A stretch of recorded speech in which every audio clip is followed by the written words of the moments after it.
जी माननीय अध्यक्ष जी, मैं आपके आभारी हूं कि आपने मुझे राष्ट्रपति जी के अभिभाषण पर उसके समर्थन में खड़े होने का और बोलने का अवसर दिया है। कल से यहाँ पर सदन में चर्चा चल रही है और मैं इस बात से अचंभित हूं कि विपक्ष की ओर से कर्कश से सब तीर निकलते हैं, सोचते हैं समाप्त हो जाएगा, फिर दूसरा कर्कश आ जाता है। इतने तीर डाले गए हैं, इतने तीर फेंके गए हैं और सब तीर एक व्यक्ति पर, वो है श्री नरेंद्र मोदी, प्रधानमंत्री भारत। मैं बड़ी प्रसन्न हूं इस बात से कि हमारे प्रधानमंत्री इन बातों से विचलित नहीं होते।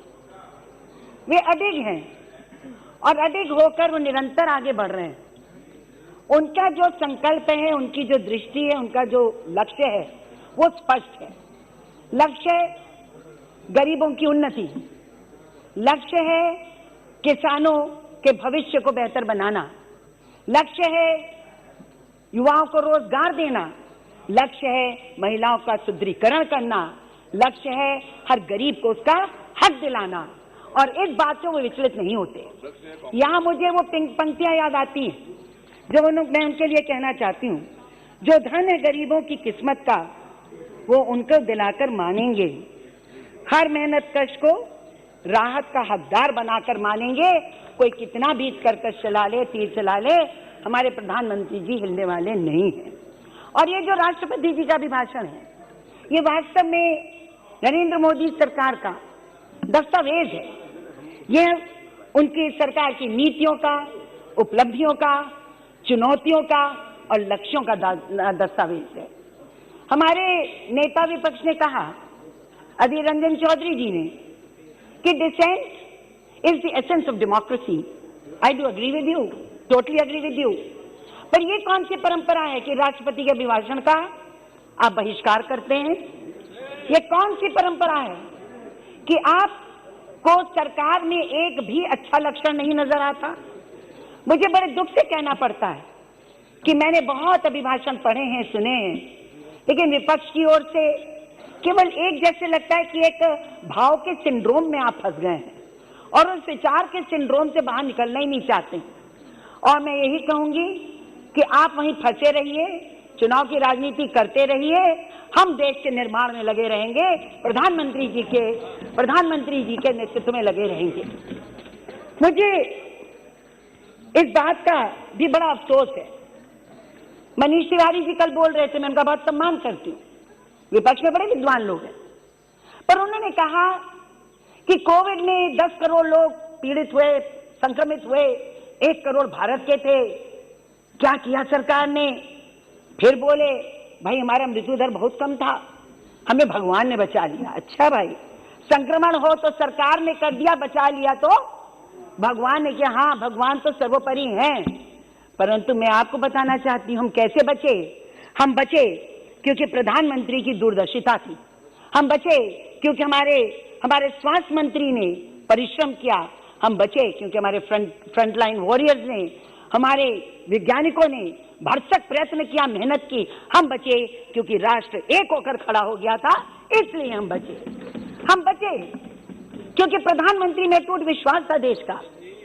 कोई सोच सकता है 130 करोड़, 32 करोड़ जो भी हमारी संख्या है, ये लोग एक स्वर पर, एक बात पर प्रधानमंत्री के, कि भाई आज हमको अपने फ्रंटलाइन वॉरियर्स का सम्मान करना है, बत्ती गुल करो और दिया जलाओ, और पूरे देश ने स्वीकार कर लिया। ये कोई छोटी बात है क्या कि पूरे देश ने जो उसके हाथ में आया थाली घंटी बजाकर प्रधानमंत्री को यह आश्वस्त किया कि राष्ट्र आपके साथ खड़ा हुआ है। भाई पूरी दुनिया आज कह रही है, मैंने पढ़ा एक जगह, they are saying that India is the pharmacy of the world। हम फार्मेसी ऑफ द वर्ल्ड बन गए। हमारे ब्राजील का राष्ट्रपति ट्वीट करता है कि पवन पुत्र हनुमान संजीवी लेकर, और संजीवी क्या, हमारी वैक्सीन लेकर दुनिया में घूम रहा है। 150 देशों को हमने पीपीई किट्स दी, हमने मास्क दिए, हमने इस संक्रमण से बचने के लिए उनको व्यवस्थाएं दी, दवाएं दी, वैक्सीन दे रहे हैं। आपके मुख से एक शब्द उस प्रशंसा में नहीं निकला। WHO प्रशंसा कर देता है, वर्ल्ड बैंक कर देता है, सारे देश कर देते हैं, अमेरिका कर देता है, यूरोप कर देता है, लेकिन हमारे विपक्ष को ये भी नहीं समझ में आता, भाई कहीं तो सही, कहीं तो आप लोग लीड करिए, आप करिए। देखिए, बिल्कुल आलोचना करना आपका अधिकार है, लेकिन भ्रमित करना राष्ट्र को आपका अधिकार नहीं है। आप भ्रमित करते हैं और ये बात बहुत गलत है। मैं आपसे कहना चाहती हूँ कि जो हमारे यूनिवर्सल हेल्थ केयर हम कितनी तेजी से बढ़ रहे हैं। कौन सा राष्ट्र होगा जहां 10 करोड़ लोगों को एक आयुष्मान भारत के अंदर जो है वो स्वास्थ्य की सुरक्षा दी गई हो? कौन सा राष्ट्र ऐसा होगा जहां 1.5 करोड़ लोगों ने इसका लाभ उठा लिया हो? आप सोच सकते हैं, मैंने तो कभी नहीं सोचा था एक गरीब जिसके तन पे कपड़ा नहीं है वो एक प्राइवेट नर्सिंग होम में जाकर अपना इलाज करा सकता है। मैंने अपनी कॉन्स्टिट्यूएंसी से न जाने कितने लोगों को इसका लाभ दिलाया, आप भी दिला रहे हैं, लेकिन स्वीकार नहीं करते। भाई स्वीकार करिए कि यूनिवर्सल हेल्थ प्रोग्राम की ओर, पॉलिसी की ओर हमारा देश, हमारे प्रधानमंत्री तेजी से अग्रसर हो रहे हैं।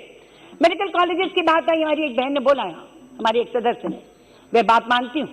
आपको 65 साल लग गए इस देश में 387 मेडिकल कॉलेज बनाने में, और धन्य हो मोदी जी की सरकार, हमारी सरकार 175 मेडिकल कॉलेज 6 साल में बनाकर खड़े कर दिए। आप सोचो संख्या क्या पहुंचा दी, 562 की संख्या पहुंचा दी। हम तो उत्तर प्रदेश की बात कर रहे हैं, आदरणीय यहाँ पर हमारे पूर्व मुख्यमंत्री बैठे हुए हैं अखिलेश जी। 65 साल में उत्तर प्रदेश में कुल 12 मेडिकल कॉलेज थे, आप भी मुख्यमंत्री थे, लेकिन आज 4 साल के अंदर 32 नए मेडिकल कॉलेज हमारी सरकार ने उत्तर प्रदेश में बनाए। 32 मेडिकल कॉलेज, और 6 से ज्यादा मेडिकल कॉलेजेस को सुपर स्पेशलिटी सेंटर्स, हॉस्पिटल बना दिया गया है। इसलिए हाँ, मैं भेज दूंगी, एकदम भेज। अरे अखिलेश जी से हमारी बात होती रहती है, भेज देंगे इनको, आप चिंता मत करिए। अब आगे आइए, जन औषधि केंद्र, खर्च इलाज का कितना न्यूनतम हो गया, कम हो गया।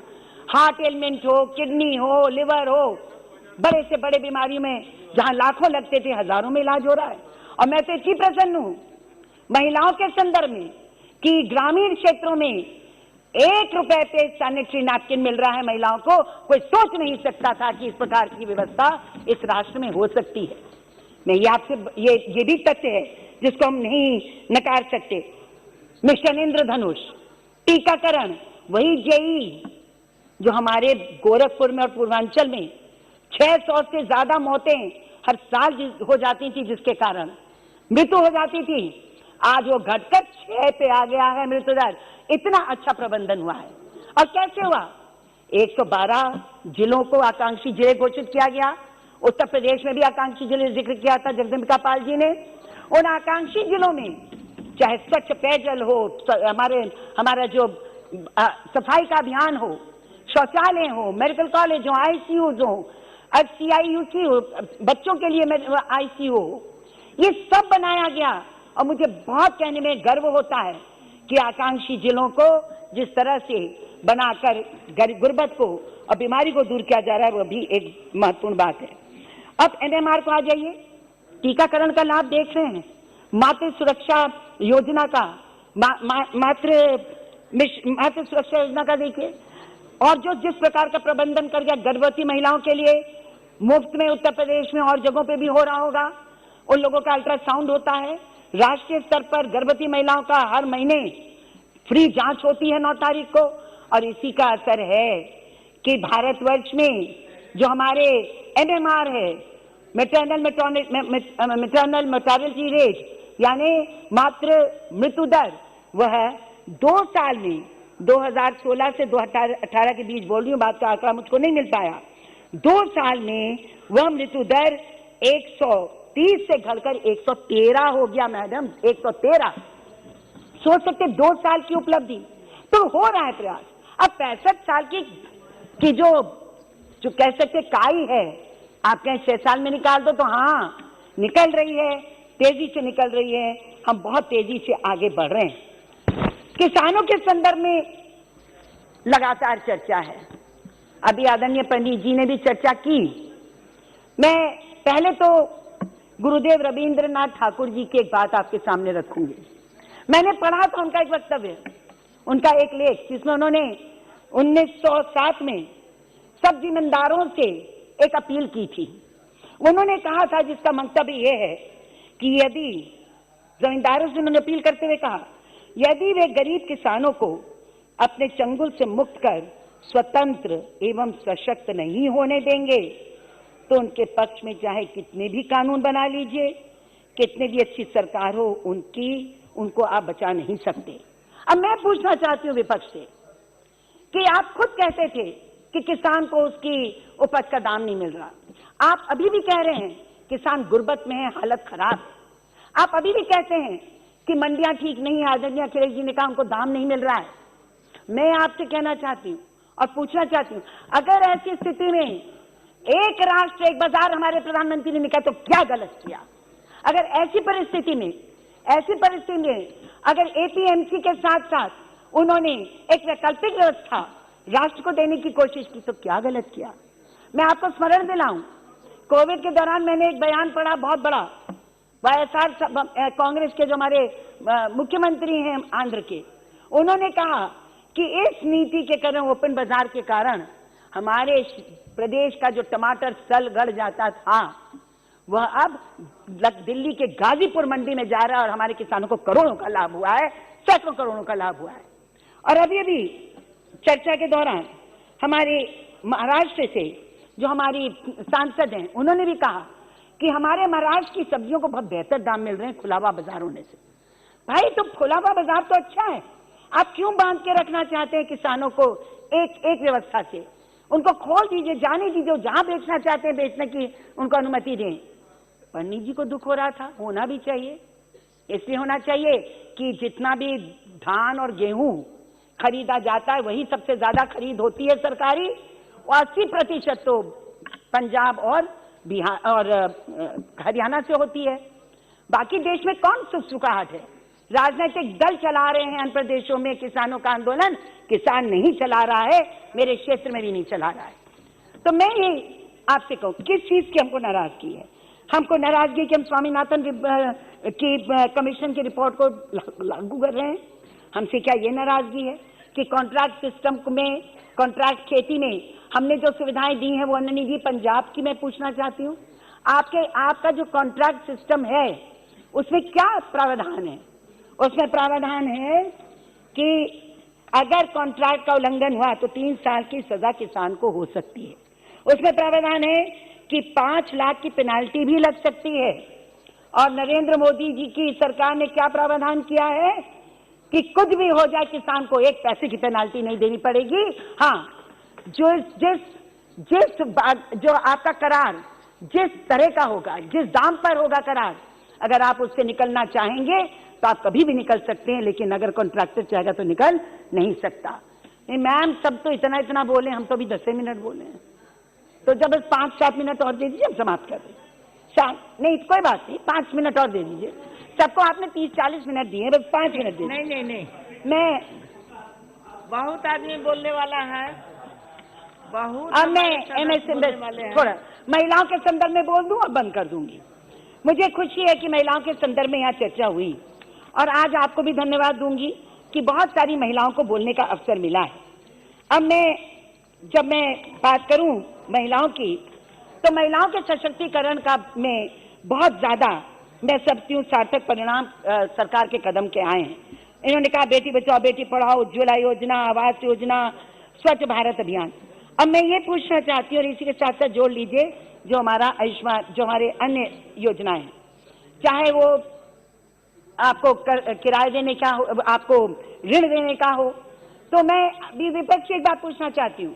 आदरणीय अब्दुल्ला साहब ने, फारूक अब्दुल्ला साहब ने एक बात बहुत कही कि भाई हमारी एक संयुक्त संस्कृति है भारत की, हम मानते हैं, लेकिन मुझे एक उदाहरण दे दीजिए जब विकास के मार्ग में कोई सांप्रदायिक या जातीय या आपके वर्गीय भेद किया गया हो। सब गरीबों को मिल रहा है, और जब मिलता वजीफा 3.5 करोड़ 20 लाख लोगों को, तो वो लोग हैं, उसमें SC हैं, SC हैं, माइनॉरिटी हैं, सब आते हैं। जब लोन लेने की बात आती है मुद्रा से, और 75% लोन महिलाओं को मिलता है, उसमें भी हर तरह के लोग हैं। जब हमारा आयुष्मान भारत होता है, जब उज्ज्वला योजना होती है, इसका लाभ किसको मिलता है? जो गरीब है उनको मिलता है। और उसमें क्या हमारे मुसलमान भाई बहन नहीं है? क्या उसमें हमारे सिख नहीं है या जैन नहीं है? सभी माइनॉरिटी है। बहुत हो गया। अरे नहीं हुआ अभी। अच्छा 2 मिनट बस, एक मिनट और दे दीजिए, 1 मिनट। मैं आपसे ये कहना चाहती हूँ, आजीविका मिशन आखिरी आने दीजिए, कुछ तथ्य सामने आने दीजिए मैडम। अभी आया नहीं, जो बिंदु नहीं आया है उसको एक मिनट। दीनदयाल उपाध्याय, हाँ बहुत धन्यवाद।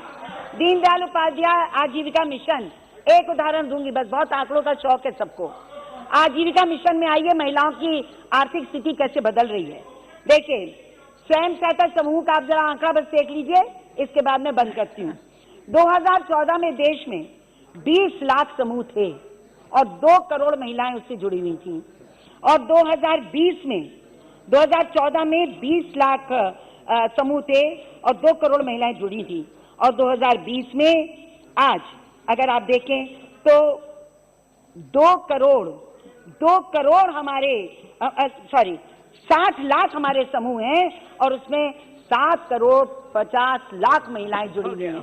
तो ये कोई छोटी बात नहीं है, बहुत बड़ी बात। बस उत्तर प्रदेश, अरे आप सबको रमाइए, महिलाओं पे थोड़ा ज्यादा समय दीजिए। आप 15 मिनट से ज्यादा। अच्छा उत्तर प्रदेश का सुन लीजिए, बस उत्तर प्रदेश का सुन लीजिए।